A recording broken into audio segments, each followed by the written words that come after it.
Welcome back on track, our second episode of 2026. Founders, I hear you. The economy is weird, cash flow is tight, and the instinct to cut costs is real. Usually, the first thing on the chopping block is marketing, but my guest today says that is the single biggest mistake you can make while your competitors are retreating. She's a fractional marketing leader who specializes in building the engine from the ground up, starting not with ads, but with the sales team. Jess Vigorito is here to help us get our positioning back on track. Jess, welcome to the show. Thanks so much for having me today, Carrie. I'm happy to be here and really excited to dive into these topips. So many. I have a list. There's I questions. It's know. going to be great. And But there will we be just, more as we oh, digress. yes. Oh, yeah. I love a good tangent. I'm here for that. Speaking of tangents, we're going to go on one right now because we just had a amazing conversation off camera, which never fails because I wasn't recording. But I want to have it once again because it's not something people really talk about, and it's happening all over the place, and you don't find many organizations who support it. So, Jess, congrats on the new gig. You have a full-time position, and you started in December. That's so exciting. But you're Thank you so still much. consulting at the same time. I am. I know, Yeah, right? I know. Not many organizations really allow, or at least they didn't used to. Maybe they're being more open now. I know that Hmm. we are, but if you have a side hustle, usually you keep that on the down low, the hush hush, because you don't want anybody to find out, because you Yeah. need that side money, but you don't want the organization to get upset and think you're like two timing them. So tell us, how are you able to do both?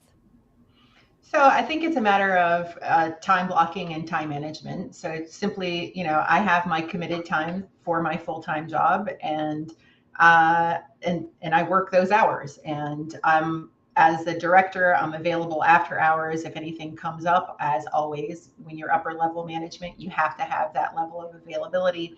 But outside of those hours, Monday through Friday, 9 to 5 ish, I will consult with other companies and people and do side work. And, I have the whole weekends, I have evenings. And also, like, it's really important nowadays, marketing is no longer a static field.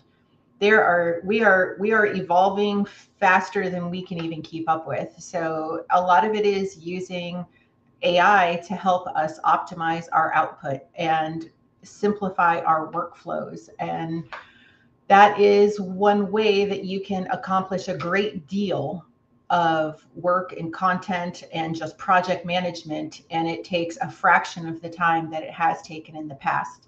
So, I think Bernie Sanders is pushing for a 4-day work week right now at 32 hours, and I think it's called the Labor Reduction Act or something like that, which I fully support. I have worked a 32-hour 4-day work week in the past as my full-time job, and the level of work-life balance and just satisfaction I had and energy that I had when I showed up on Mondays was I can't even compare it. Like, it was unbelievable.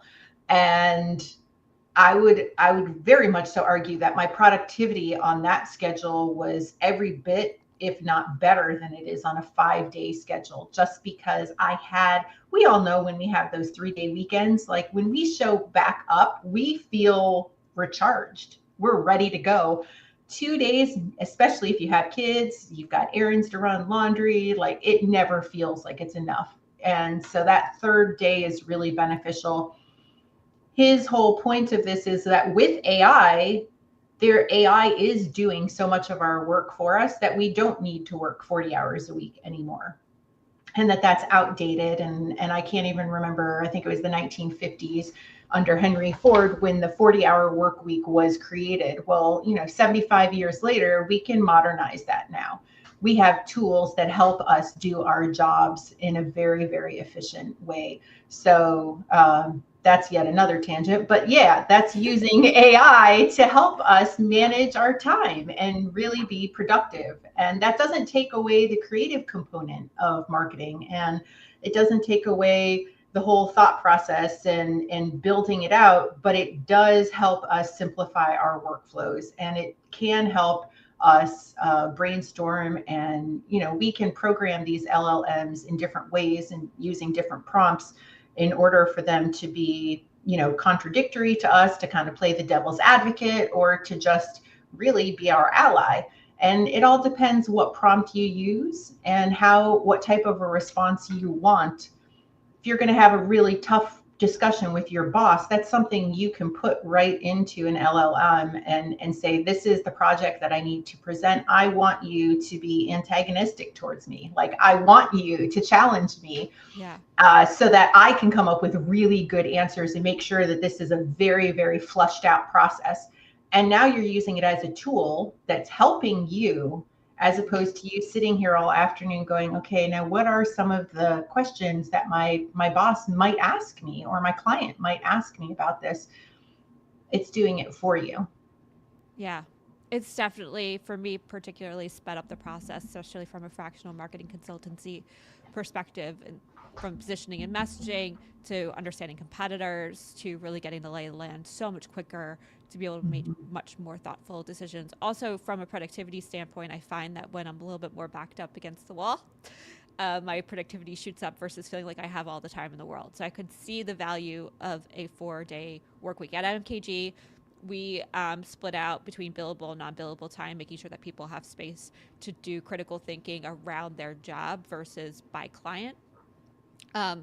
And they can use that time. It's called autonomy time. They can use that time however they want. So if they only want to be billable and work 4 days a week, they certainly can do that. But if they want to use that time to upskill and to find opportunity to get better at their jobs, then they have that space to do it. So we do that here. And I, while it's not technically a 4-day work week, Monday through Thursday, it's the same time, billable time.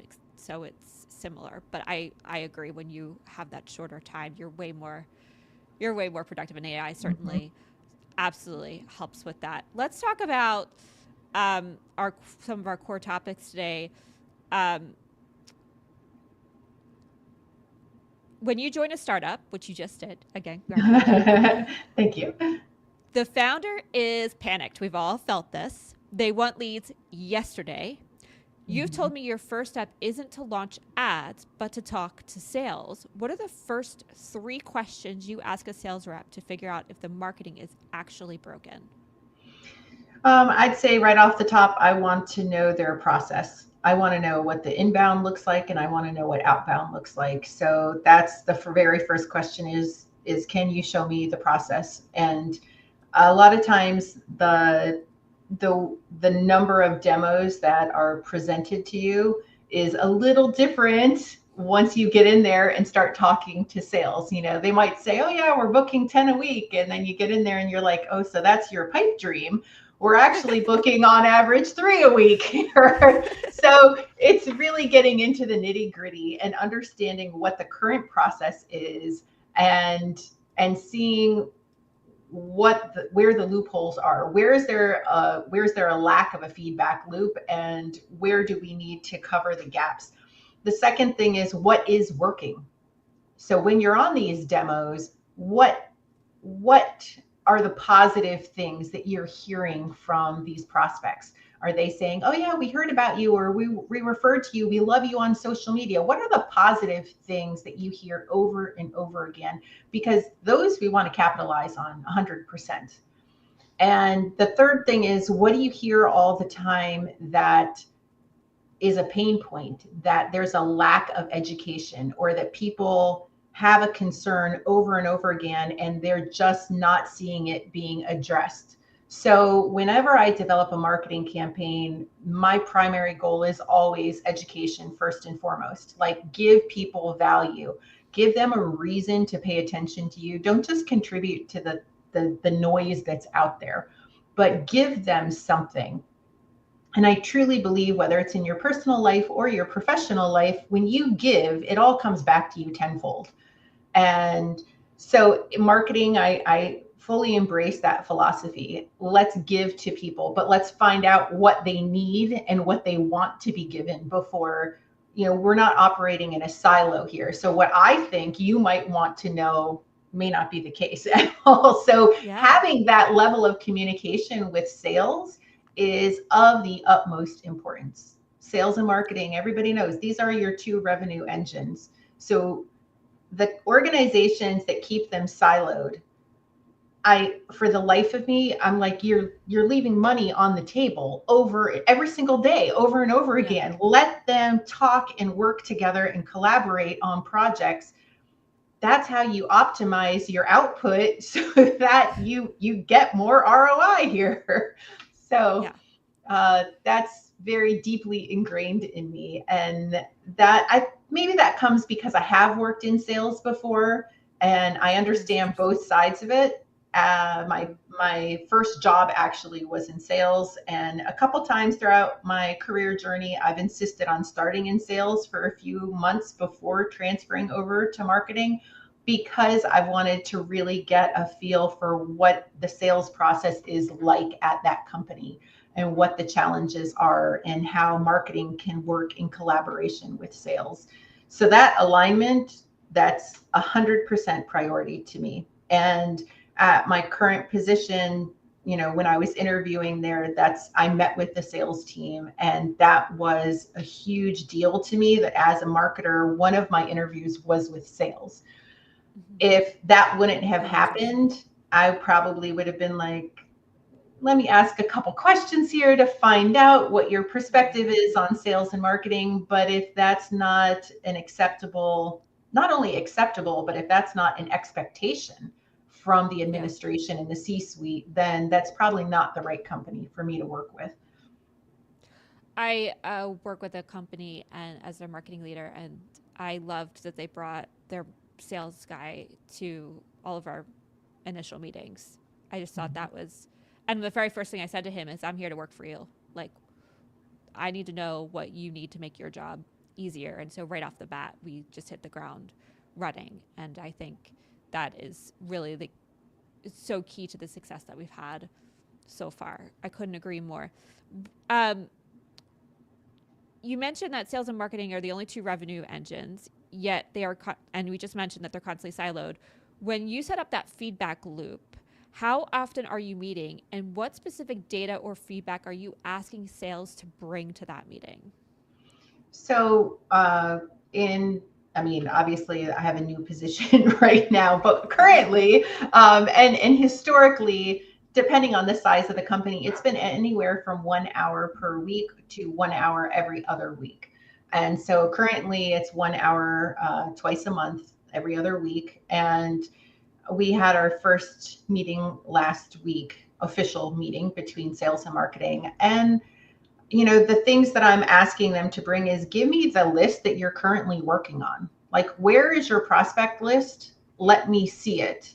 And then let me go on LinkedIn and let me connect with these people. Let me invite them to follow our company on LinkedIn so that when you, as the sales leader, reach out to them, even if they're denying the invite, they've already seen the name. The curiosity is already there. We're warming it up already for them. So that's step one in making their job easier.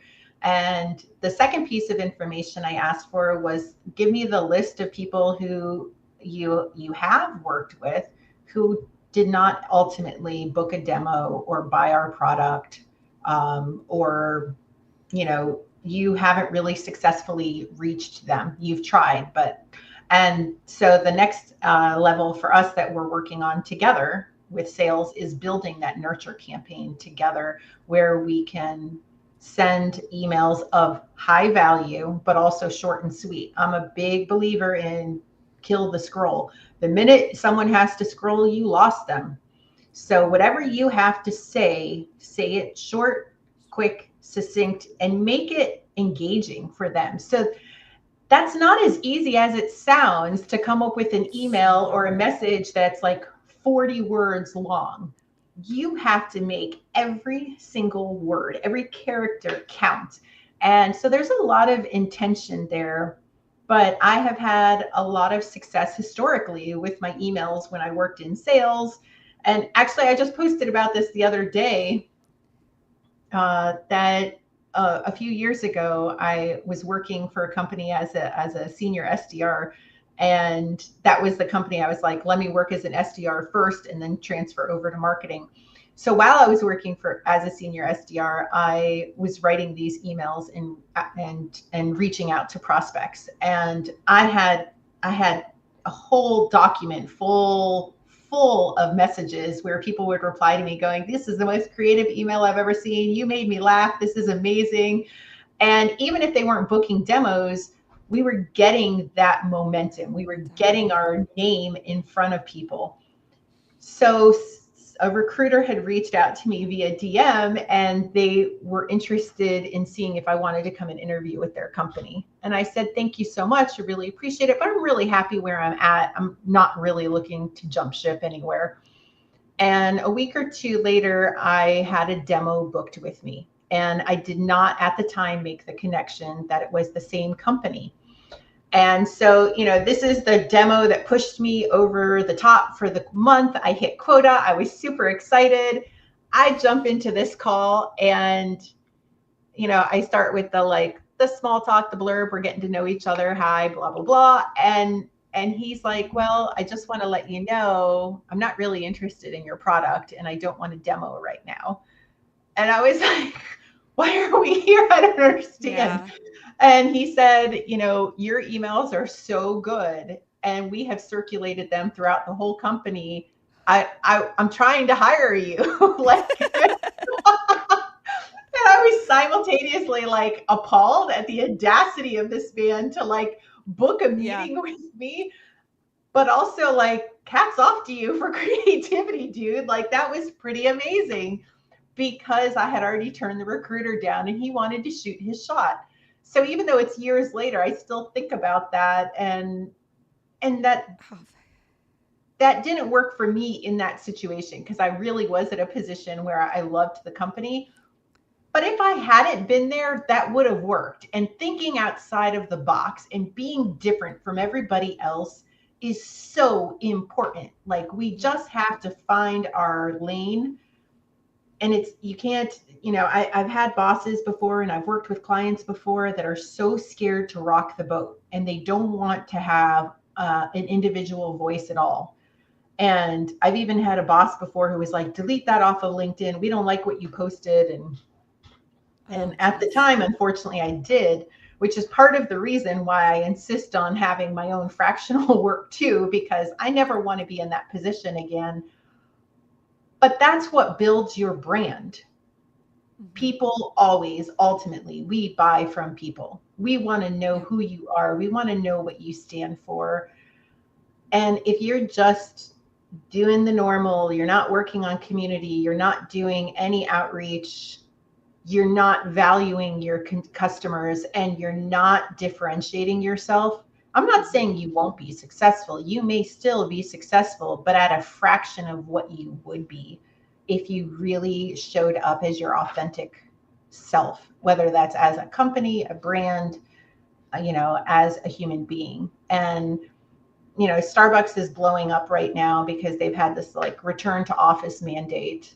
And there's this, the CEO works from home, but the CEO is mandating all these people have to return to office. And if they don't, then they're not eligible for promotions. And it's a really ugly situation. And a lot of the employees are pushing back because that has not traditionally been the culture within Starbucks. It has been very partner led.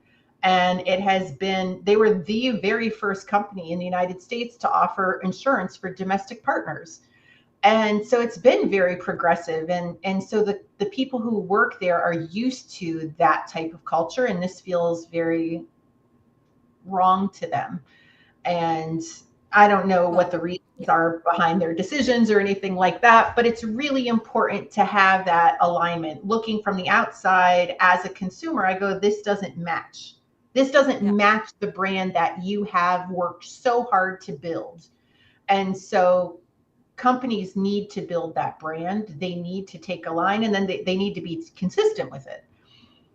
Otherwise, it leaves not only your employees, but the consumers going, this isn't adding up. Yeah. No, I mean, I could easily get on my soapbox about mandates to back to work. We've been remote since way before COVID. And I live in the UK. My entire team's in the US. We're across 5 time zones. I don't understand how we're going backwards to mandating people to have to go back to work. Now, I think there's benefits to certain people being in an office, especially younger folks who need community, especially as people move around. I think there's definitely value there, but it's got to be up to the individual to decide that that's something that they need. Whereas as parents, working from home is tremendously valuable in terms of the time that we save to be able to get work done while serving our families. So pros and cons on both sides, but a mandate I could go on and on about. Yeah, I want to get absolutely. back to your emails because I think we're all on the struggle bus in when it comes to sending very short and sweet emails. I actually just signed up with a creative firm. Hats off to Design Guru. Love working with them. And they caught me through cold email outreach, which is the bane of my existence. I have been on a high horse for a very long time about how this does not work and people need to knock it off. But I don't know what magic they're using, whether it's instantly with clay or I have no idea. But somehow they realized I needed a creative shop and they showed up in my inbox at the exact right time with a one-line message. First email I ignored, second email came in, same again, one line. And I was like, okay, booked a demo with them, saw what they got going on. I'm like, I'm in. So tell me, what is this magical email formula of 40 words? Are you using AI to help you? Are you developing a brand personality? Like, tell me more. So first of all, my degree is in English and creative writing. So that's a very natural fit for me. I don't really use AI for these short emails. This is basically me sitting at my desk and just, I might use it occasionally more like as a thesaurus. If something's not sounding right in the flow, I'm like, okay, how can I word this? I'm missing something here. Not that I wouldn't come up with it on my own, but it just saves me a couple minutes. But that's about the extent of what I would use AI for email outreach. And I think part of the reason is as your email inbox, as the algorithms on socials, as humans, we're all getting smarter and our bullshit detector and our AI detector is getting really, really good.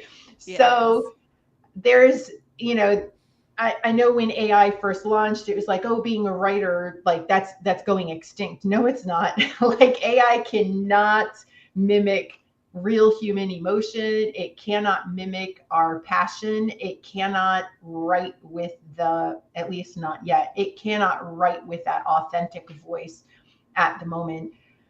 These emails have to be, so like number one, like I said, the scroll kills it immediately. And I'm sure as a fractional marketing leader, because I know in my inbox on LinkedIn, it's insane. The length of messages that people will DM me after they connect. And I'm like, I don't know. Do you think I have 20 hours? I have nothing to do besides read your message that's this long. Like it's an immediate leave me alone. It's like my reaction. And keep in mind, like I've worked in sales, I've done outreach, and you're irritating the shit out of me with this stuff. So I'm like, if you're irritating me, then can you imagine someone who's outside of sales? Like you're just doing it. This is just wrong. This is not landing. So timing is always everything. With any level of outreach, timing is everything, but you don't know the timing. You don't necessarily know, oh, this person is looking for the product that I'm selling right now. Sure. So keeping your product, your brand, yourself top of mind is so important because, like you said, there's going to be that moment where you're like, I need this. And oh my gosh, it's in my inbox. Right there. There it is. And it feels like kismet. Oh, right. That's what you want. So, it's very intentional. And I tend to rely on, although like my immediate circle, my kids, they'll tell you that I'm a funny person, but like outside of my family, no one ever thinks I'm funny. And I don't even consider myself to be a very funny person. Like I have a very odd sense of humor. But in emails, that's one thing that I try to tap into. I try to put myself in the position, and I've been in the position of someone who's just drowning in inbox. You're just constantly getting emails and it's like, delete, I have to read this, blah, and something to break through that. something to make a person smile or something to make them pause for a moment and go, oh yeah, that was really, cool. The best performing email I ever created, the subject line, which I always try to keep to 2 to 3 words. This one was 4 words. So it was red or blue pill. And it was right around the time the Matrix was coming out, and it was all the hype. Perfect. And so the open rate on that was through the roof. Like people were like, what? What is this email about? And then he opened it and it was just, most people are looking at SDRs and hiring their SDRs this way. But if you want to be a little different, take this pill and call me, Hire this way. And so it was short and sweet. People loved it. The feedback on that was fantastic. And that's the thing. I try to find either current events, current movies, current music, like something that's going to trigger something to break through that noise, or I kind of go back in time. So who is your ICP? Is it Gen X? Is it a millennial? What's relevant to them? What's going to make them stop their scroll through their inbox and go, let me check that out? So it's also just, acknowledging that we're different generations, really examining who your ICP is, what age group that is, where do they live while they're working, but also outside of work. And, these very stuffy corporate emails, I get them all the time as, professionally, but also personally. My inbox is full of companies who are marketing to me all the time. And sometimes I open up my inbox and I'm like, gosh, you guys are just doing it so wrong. Like I would never do this. You need to hire me. Let me fix this for you. Yeah. And kind of go through X, with my red marker. No. So that's the key for me, is to just really sit in the position of where most professionals are. And we're just inundated with text messages and emails, and how do you break through that? How do you cut through the noise? It's so hard. It's so noisy right now, and AI is definitely making it harder and easier at the same time, because you can identify the AI slop pretty quick and move on, and then the things that aren't AI slop catch your attention pretty fast. So I think there is value to taking a step back and really doing it by hand in that regard, and using AI to support you but not do the work for you, for sure. Mm-hmm. Yeah. If AI does the work for you, then you are just part of the noise. Yeah. You're making more noise. Please stop making noise. I had this conversation with my team.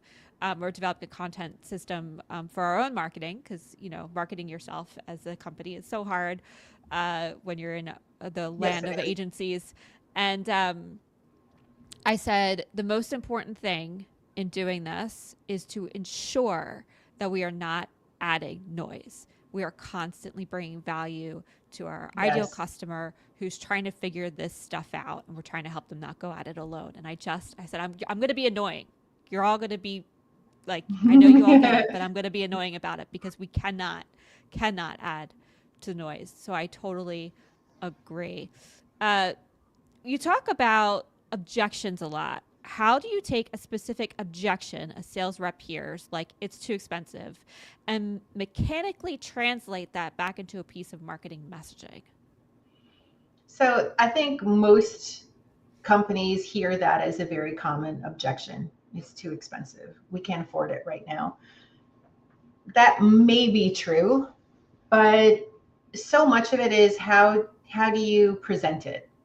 And so are you saying like, oh, the annual plan is $5,000 a year? The immediate response from 90% of people, we can't afford that. That's too expensive.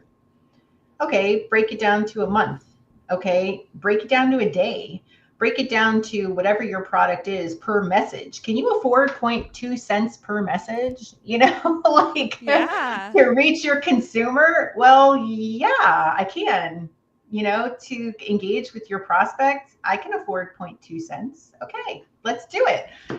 So it is, I mean, that's our job as marketing. A huge level of marketing is psychology. We all know, you're much more likely to buy something, if it's 1 for 50, but it's 2 for 70 or 2 for 80, well, those twofers get us all the time. We're much more likely. So those, it's psychology. And we all know 99 cents is more likely to get us to buy than $1, even though it's literally a matter of a cent. And our gasoline, I don't know if it's like this in the UK, but here, we're still doing 9/10 of a penny. So, gas is $2.78 and 9/10. And we'll go to that gas station because that one's $2.78 and 9/10, and this one's $2.79. So the reality is the psychology works. Marketing is ground in psychology. So figure out how to make it more appealing to the consumer, to your prospects. And whether that's by really pushing the value in terms of what the dollar amount is, but also you want to position it in a place of, if possible, you can't afford not to do this because the payoff. So now we're going to talk about that ROI. We have to present that value to our customers. We have to show them this is worth investing in. And we do that through case studies, and we do that through testimonials, and we do that through math and just putting it out there and making it idiot proof. Like you can't. Math doesn't lie. Exactly. Statistics don't lie either. So it's, they don't always tell the whole truth though. So that's the thing to keep in mind. So yeah, that's a whole can of worms in terms of data. Which data? The vanity metrics of hiding the right data. Yes. For another time, I want to keep moving. You have a lot of hot takes on your website where you believe websites are for validation, not conversion. If a founder comes to you and says, we need a new website to get more leads, how do you pivot that conversation to focus on messaging instead? So websites are absolutely essential to have. It's like you need a phone number. You have to have a website. They're not going away, folks. Yeah. But as a conversion tool, depending on the product, it can be super, super helpful for you, but it also can just be more of like, we just need to see that you're real. We need to see that you exist. So it depends on the product, and it definitely depends on the goal. We need to examine sales. What are the conversion rates? What are the landing pages? How often are we getting people actually coming to the website? How long are they staying on the website? What pages are they looking at? We do that both from looking at data and different metrics, but we also talk to the customer and find out what's working and what isn't. And overall, I see time and time again, these like templated websites, they just don't they don't communicate any real value because they're templated. They look like everything else. And in marketing across the board, like whenever, and I'm not a graphic designer, but as marketers, we all wear a gazillion hats. I've taken a few graphic design classes in college, but it's not a minor, it's not a major. But yet I know to create graphics that communicate feeling. So if I see a graphic for a webinar and it's just, the name of the webinar, it's a solid color and it's the person's picture, I'm yawning. Like, this is not engaging me at all. If your website is just content and it's, it's so boring. What is really engaging is generate emotion. So see people in action. And I'm not talking about like the Shutterstock photos, like, who are you? It's almost the same as it's a branch of social media, really. Like, show up as you are. Let's see who you are. So I feel a lot of websites are lacking that connection. We still, as humans, seek eye contact, even with so many of us behind screens all the time. And, when you're on camera, we need to make eye contact. If I'm talking like this and I'm like, nobody's going to pay attention to me. We seek that out. We're used to working behind screens. You still need eye contact when you're on a website. So websites that have no photos on them, that have no action, that have no emotion, that don't draw us in, are an immediate, you're losing money again, you're losing customers, you're losing engagement here. Let's make it so that people land on your website and they are drawn in, they feel something, they're curious, they're excited. I mean, my son is joining, hopefully, he's at MEPS right now, the medical exam, but he's joining Space Force. And I have to tell you, like, the US military, all the different websites for the different branches are really interesting, but Space Force is freaking amazing. Like, I just like to sit on that website. I feel good sitting on that website. I feel excited when I'm on that website. And it's really weird to say those things, that a website can make you feel things. But this is an example of a website that is done incredibly well. That's And so cool. it is. So after the call, go check out their website. You'll see what I'm talking about. I'm totally going to. I'm totally going to. We're all going to, and they're going to get a huge spike in traffic. It's going to be great. I love that as an example, and I think that's so important too. I worked for a law firm. I talk about them a lot because they're like, it's just who I'm working with right now, so it's top of mind. But as a law firm, when you go to any law firm websites, it's a wall of words and pictures of men in suits, right? And so I immediately wanted to break that mold of making it more accessible to folks, because they help families. Like, that's their whole motion, is it's about being there to help families do their estate planning during critical times. So important, so hard. And so it was really important to me to make it warm and inviting and human, eye contact. It is stock imagery, but it's stock imagery of the people who we're trying to help.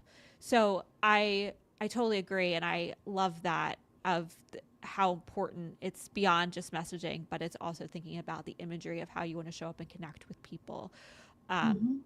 Yes. And that goes back yes to these companies that are so scared to step a toe out of line. Like, law firms is such an amazing example of that, because they are all the same. Yeah. And, you could go to 100 law websites and they're all boring. They all are heavy with text. They're all men in suits. And, then they might have a blind lady justice up, and that's what they have.